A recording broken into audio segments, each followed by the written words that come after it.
Bom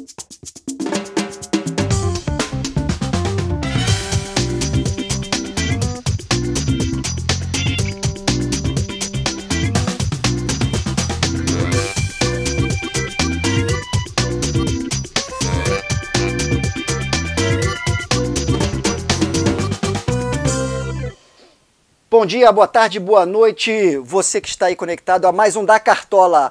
Hoje, com o advogado das estrelas, Ricardo Breiterman.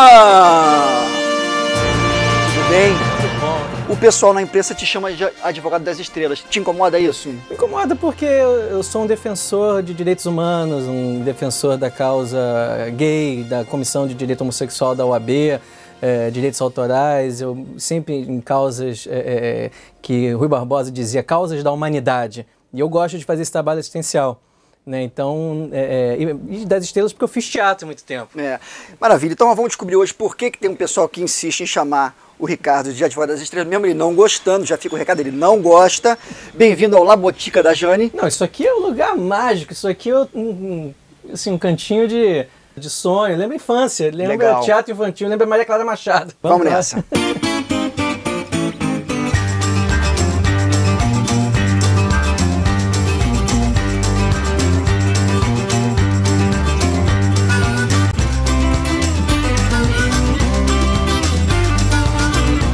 Comecei a fazer teatro com 9 anos, né? Eu perdi meu pai num infarto fulminante. E aí tinha 9 anos, minha mãe viúva com 35 anos de idade. E gostei desse aqui, ó. Aí. Pronto. Tá lindo. E aí minha mãe foi conversar com os coordenadores do colégio, né? Como superar essa dor da perda do pai, porque eu fiquei muito introvertido. Não, tem 2 irmãs menores, mas era o único, a família se restringia a minha mãe aqui no Rio, minhas 2 irmãs, minha mãe é gaúcha, né? Veio pra cá porque conheceu meu pai. E aí teve essa questão, enfim, esse infarte. Então a orientadora falou, olha, bota ele para fazer arte, para tentar soltar, tentar extravasar e tal. O teatro tem esse trabalho terapêutico. E por a família não ser uma família grande, eu fiquei muito assustado. O que vai ser de mim quando crescer? O que eu vou fazer? Quem é que vai dar suporte financeiro, emocional? Né? E minha mãe também... Você pensou tudo isso com 9 anos? Pensei tudo isso e foi muito duro, muito, muito duro. Eu tenho a convicção hoje de que esse trabalho assistencial, que eu gosto de fazer, não quero ser político, não tenho vontade de me candidatar a nada, mas eu gosto de fazer o trabalho social.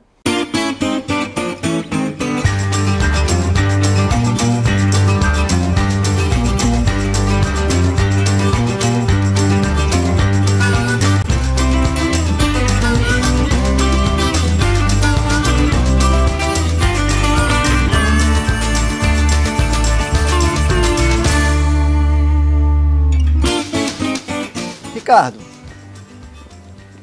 você não gosta do apelido e eu também acho uma bobagem, né, ficar chamando os outros de advogado das estrelas.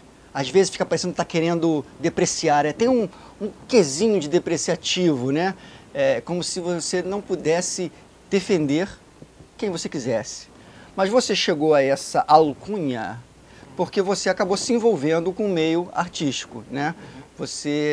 E é natural, quer dizer, se você tivesse defendido um açougueiro indicaria você a outro açougueiro, que indicaria outro açougueiro, que indicaria um terceiro, um quarto, um quinto. Como é que é essa tua relação com os atores e atrizes que acabaram virando seus clientes? Eu sempre gostei de trabalhos assistenciais, trabalhos voluntários, né? Então eu estava num grande escritório de advocacia, advogando para bancos, para seguradoras, para construtoras, que de fato remuneram muito bem, mas são clientes que são do escritório, não são clientes meus. Mas muito que bem, eu estava então nesse escritório fazendo minha tese de mestrado e pensando o que eu vou ter de meu, o que e tal. E aí eu olhei para a minha história e vi que desde os 9 anos de idade eu fui apaixonado, o teatro me salvou como pessoa, me salvou da minha dor, né, da perda de um pai, me fez aprender a conhecer textos teatrais, a interpretar romances, a interpretar a psicologia do ser humano. Tive a sorte de ter grandes professores, grandes mestres, e me bateu uma saudade. E eu comecei a ligar para esses amigos, né, que eu fiz dos 9 aos 20 anos, né, 11 anos de teatro. E a gente começou a sair e tal, e eu vi que os problemas da minha época de estudante de teatro, de ator, ainda existiam.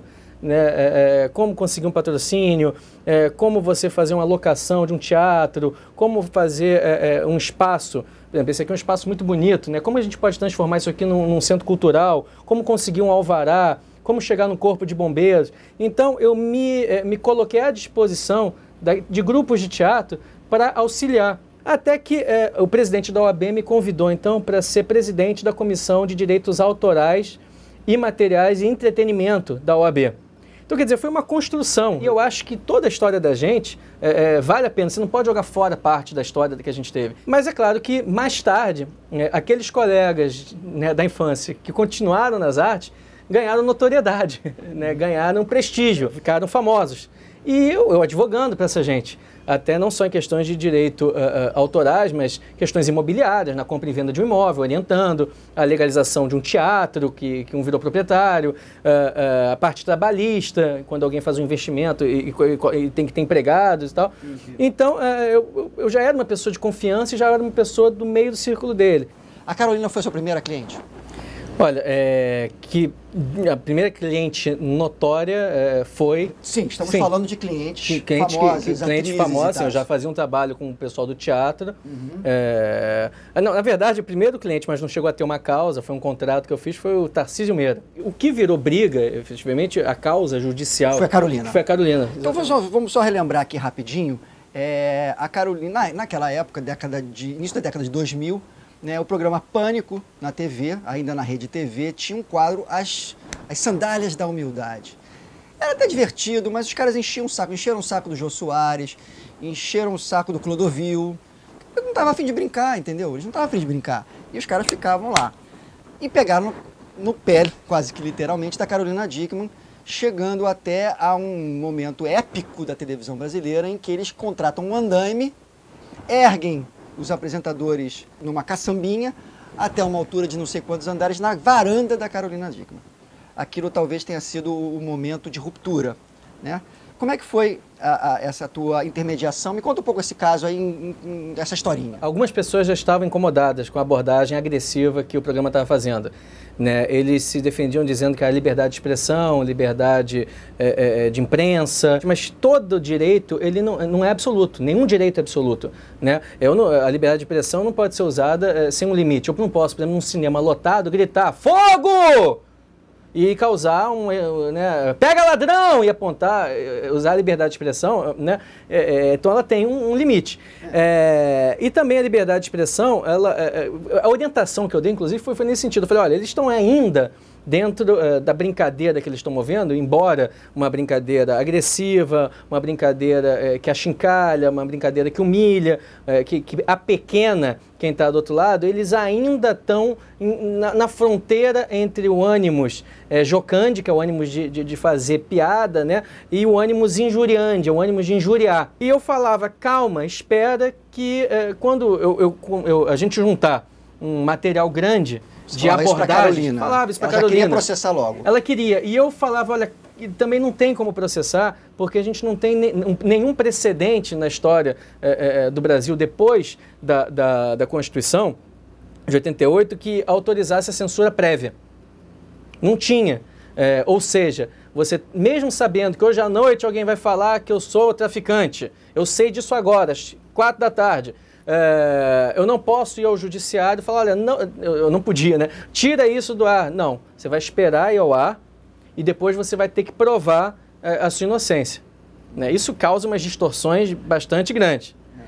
Bom, e ela queria então entrar com a ação e eu falava, olha, se a gente não conseguir uma liminar que impeça ele de se aproximar de você, a brincadeira vai triplicar. Então vamos esperar ter mais material, mais tentativas de assédio a você, e aí sim a gente vai mostrar, excelência, não foi uma, não foi duas, não foi três, mas foi 50 vezes. E foi esse momento do andaime que você... Então, aí ela vinha me ligando, eles foram na loja que ela tinha, num shopping, eles foram nas festas, eles foram, estavam assim, estava ficando agressivo, a gente foi juntando em CD, né, os programas, e finalmente, você falou até que foi um momento épico da televisão brasileira, não foi. Por quê? Porque a gente não deixou ao ar. Não foi ao ar. Não foi ao ar. né? O que aconteceu? Eles então, a Carolina me liga chorando, eles botaram um andaime em frente à casa, foi assim, foi o extremo da invasão, realmente de privacidade, quase eu posso considerar que é uma invasão de domicílio. Então essa caçamba aqui estava o Vesgo e o Silvio Santos, eles estavam com o microfone aqui, o câmera estava aqui na rua e estavam chamando.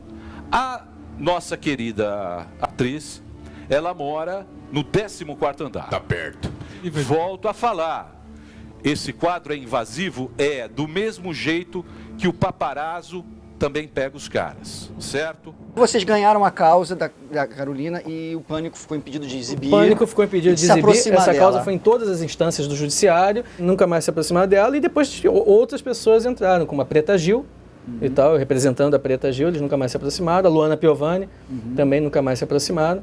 E isso, acho que isso estabeleceu como é que a gente fala? Precedente. Um precedente, uma jurisprudência. Sim. E aí usei o argumento do abuso do direito. Ou seja, você tem direito de tocar instrumento musical na sua casa? Tem.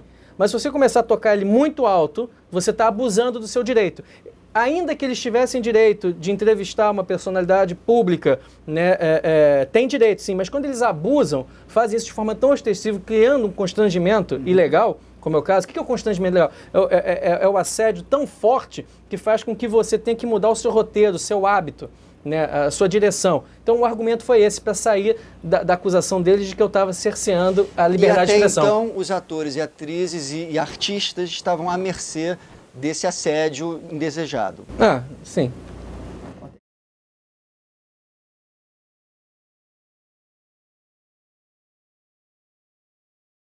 Como é que está o Brasil agora na relação dos crimes de homofobia? O Brasil, enfim, é um país continental. A gente tem diversas abordagens, né, diferentes abordagens no Brasil todo. Mas a nossa lei, ela existe, ela é moderna comparada com os outros países? Ela está amadurecendo, ela ainda falta muito, ela não tem, tanto que não existe ainda o crime, você tem crime de racismo, mas não tem o crime de violência contra o homossexual. Quer dizer, nesse caso ele cai na famosa lesão corporal. Eu lamento muito porque quem deveria até estar lutando pela diferença de gênero, diferenças de raça, diferença os direitos dos deficientes físicos e tal, é a nossa Comissão de Direitos Humanos lá do Congresso. Só que ela é presidida por um sujeito que é nitidamente preconceituoso. Nosso famoso Marco Feliciano, um equívoco. É um equívoco. Né? Então, se você perguntar como o Brasil está péssimo. Existe um argumento que eu acho muito ruim, fraco, e a gente deve repudiar, né, que é o seguinte: por que a agressão a um homossexual vai ter uma pena maior do que uma agressão a um heterossexual? Isso é muito dito pelo Jair Bolsonaro, inclusive, né? Ele tem essa tese. E a resposta é muito simples. Quando um hétero briga com outro hétero, a motivação não é a sexualidade, né? E quando um homossexual é agredido sem justificativa nenhuma, só pelo fato dele ser homossexual, é um crime de ódio. Crime que tem ódio por trás, nenhum motivo, não é rixa de dinheiro, não é rixa afetiva de mulher, é crime de ódio. O crime de ódio, que é aquele sem motivo nenhum, ele deve ser penalizado de forma diferente. Acaba sendo um crime contra a humanidade. E o crime de ódio existe quando eu bato num paraplégico ou alguém que não tem a mesma cor que eu, pelo simples fato de ele ser diferente. Então, eu não posso ter presidindo a Comissão de Direitos Humanos um elemento que distingue pessoas. Olha, aquele cidadão ele não pode ter direito a isso, os direitos dele são limitados por conta da sexualidade dele, ou por conta da cor dele, ou por conta da religião dele. Ricardo, eu tenho assim um certo problema ideológico com os advogados, porque eu tento acompanhar um pensamento de vocês, que é uma máxima de vocês, que é todo mundo merece defesa. O advogado, ele consegue ter eu não sei como é que vocês fazem, essa limpeza de ideologias, e vocês conseguem defender todos os lados. Ou seja, o advogado pega qualquer causa. Eu não advogaria, enfim, para alguém que eu me sentisse mal, mas eu já defendi causas onde meu cliente estava absolutamente errado. Absolutamente errado. E por que você defendeu essa causa? Vamos lá, minha cliente era uma moça que fez veterinária, a vida inteira gostou de animais. montou então uma pet shop, investiu dinheiro, tal. Com 3 meses da pet shop aberta, um poodle fugiu e ele foi atropelado e morreu. A autora da ação, a dona do poodle, ajuizou uma ação, sem antes tentar acordo, sem antes tentar nada, pedindo 100 mil reais de dano moral, mais tudo que ela gastou com o poodle, enfim, a conta daria, chegava a uns 500 mil reais por conta do poodle. Tudo que ela gastou de alimentação, corrigiu, de vacina, corrigiu, de tratamento e tal. Mas, por outro lado, 500 mil falia com a empresa, né? Foi o que eu falei. Não houve dolo, a intenção, a vontade de matar o poodle. Então a sua cliente não estava tão errada assim. Não, estava porque ela não podia deixar a porta aberta. E acabou que a sentença foi 6 mil reais. O valor de um novo cachorrinho. Claro que tem dano moral, mas a pessoa, ao pleitear, porque os advogados cometem erros gravíssimos. Né? Você me procura, eu ganho a sua causa. Né? Você vem, Ricardo, deixa eu te dar um abraço. Falei, olha, não é a mim que você tem que abraçar, é o advogado outra parte que errou.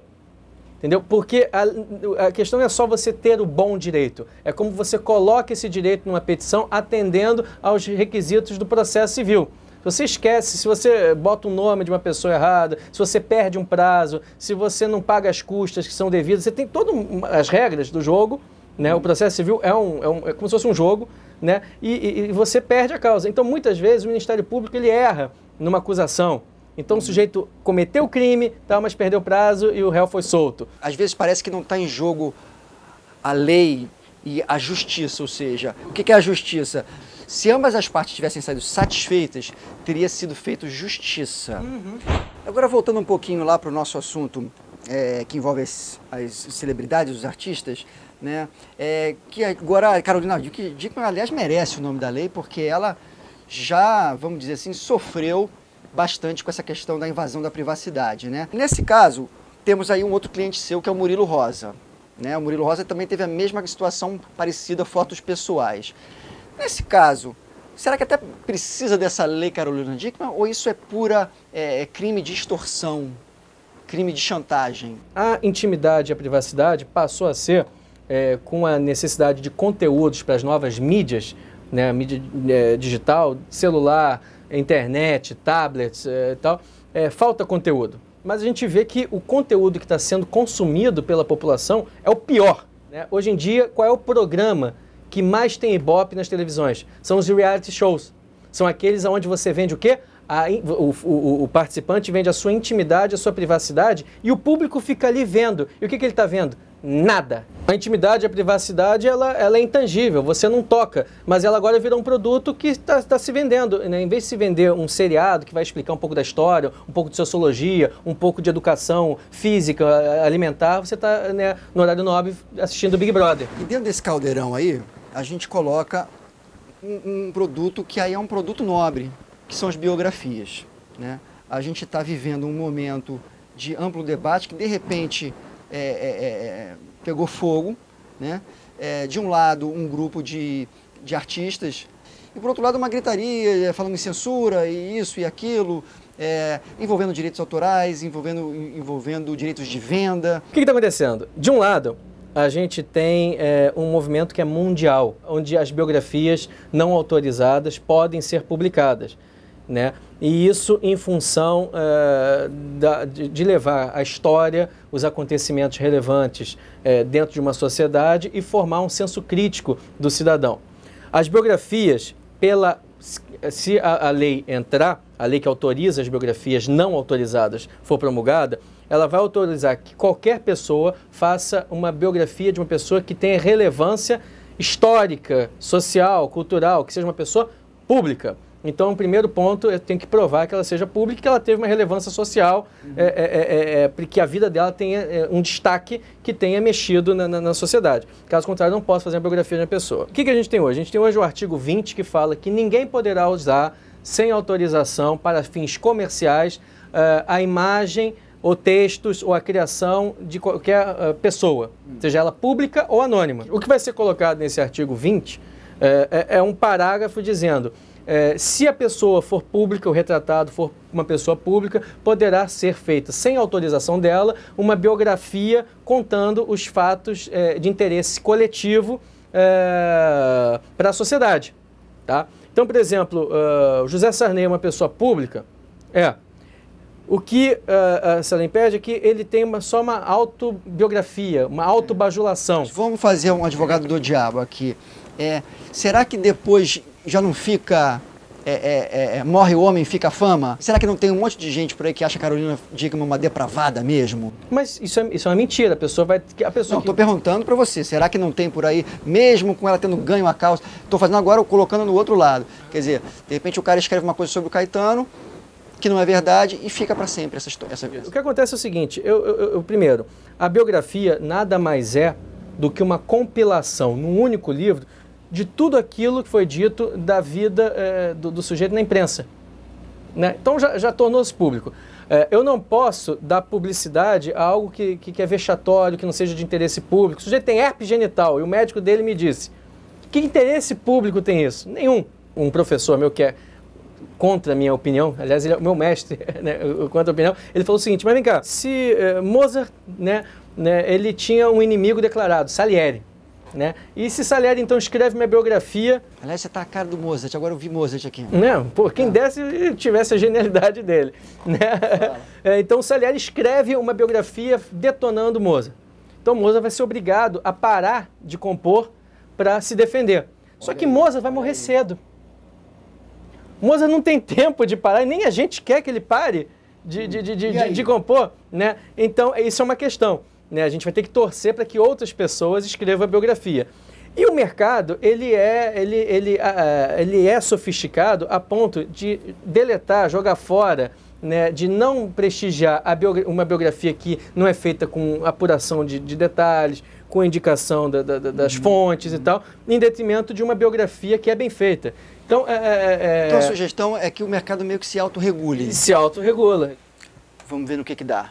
Dá em arte. Eu acho que a arte salva. Ricardo Breitermann, se você gostou, dá um favorito aí. Se você gostou, se inscreve, compartilha essa entrevista. E para fechar, além de tudo isso que o Ricardo contou que ele faz, ele também está aprendendo gaita. Ele já é um gaitista, mas agora ele comprou uma nova gaita e trouxe a gaita aqui. Nós vamos levar um som. Não sei se vocês viram até agora, eu estou hoje sentado, o entrevistador está sentado num carrom. Nós vamos levar um sonzinho aqui para fechar essa entrevista. Um abraço. Tchau. Ricardo Breitermann.